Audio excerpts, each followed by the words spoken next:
สบายดีสบายดีมื้อนี้เนาะสิมากินแฮปปี้วันเนาะแฮปปี้วันนี้เป็นแคปซูล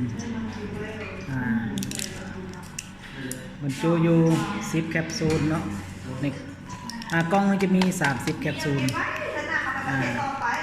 มันจะเป็นแพงมันเนี้ยมี3แพงละ10แคปซูลสิมากินเนาะสิมากิน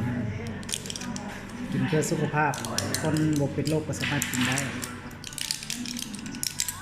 นี่ใส่น้ำประมาณนี้น้ำอุ่นใส่น้ำอุ่นจะซึมซับดี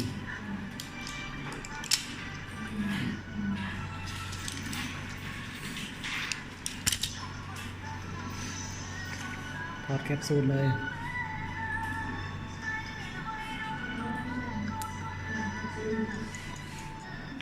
เป็นรสชาติจะขมๆหน่อยนึง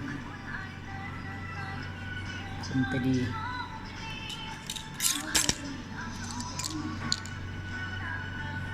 ใส่แคปซูลเลย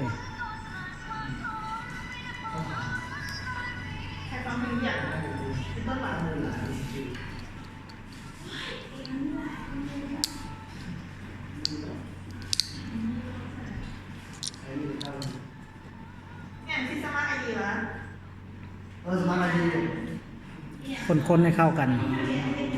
เป็นน้ำสีนี้เนาะ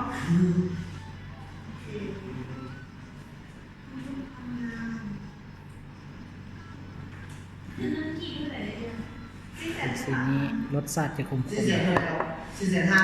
ผู้คนบ่มักขมก็อดกินนะน้ำ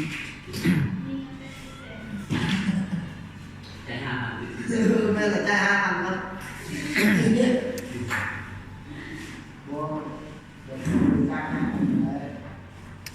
กินให้หมดเลยเนาะเป็นคุณเป็นอย่างกินหมดเลยเพราะว่าอันนี้สมุนไพรที่มันลงเลยต้องตากินหมดเลย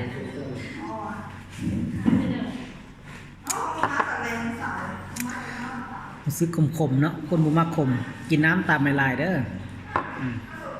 อย่าลืมเนาะคนที่อยากรักษาสุขภาพเนาะห่างไกลจากโรคพยาธิต่างๆกินแฮปปี้วันก่อนนอนทุกวันเนาะนี่